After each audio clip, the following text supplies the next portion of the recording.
रहे थे? बोले कृष्णोपासना लालसा। उनके मन में भगवान श्री कृष्ण के उपासना की लालसा हर समय बनी रहती। उनका मन यह होता कि भगवान श्री कृष्ण के आसन के पास उनका आसन लगा ही रहे, हर समय भगवान के पास बैठे रहे। प्रायः हम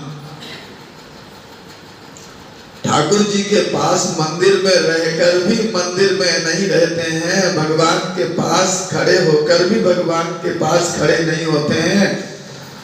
मंदिर में हाथ जोड़े खड़े हैं, लेकिन अपना मन घर में घूम रहा है, सब्जी मंडी में घूम रहा है। तो भाई ये तो तुम भगवान के पास रहकर भी भगवान के पास नहीं। नारद जी का ये मन होता कि हमारा मन हर समय श्री कृष्ण में डूबा रहे। मन को राजन इंद्रियमान मुकुंद चरणाम्बुजं न भजे सर्वतो मृत्यु रूपास्य ममरोत्तमैः।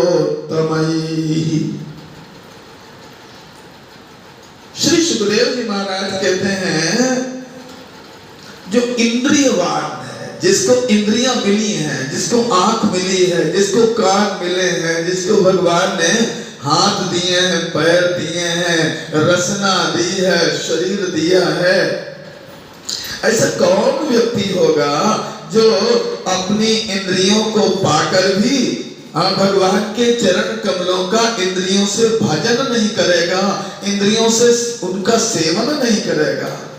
इसका मतलब क्या है? भगवत चरणारविंद की प्राप्ति का अधिकारी कौन? भक्ति का अधिकारी कौन? भक्ति का अधिकारी ये नहीं कि महाराज यदि ज्ञान है तो भक्ति का अधिकारी, या कोई ब्राह्मण है तो ब्राह्मण ही भक्ति का अधिकारी है, कि क्षत्रिय है कि क्षत्रिय ही भक्ति का अधिकारी है, भजन का अधिकारी है। तो भगवत भजन का अधिकारी कौन है? भगवत भजन की पात्रता किसमें? बोले इंद्रियवान।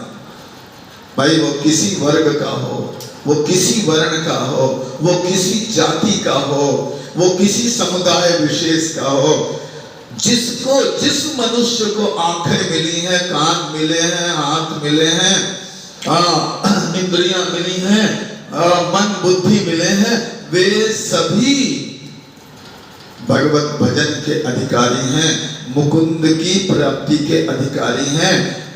सबको भगवान का भजन करना चाहिए।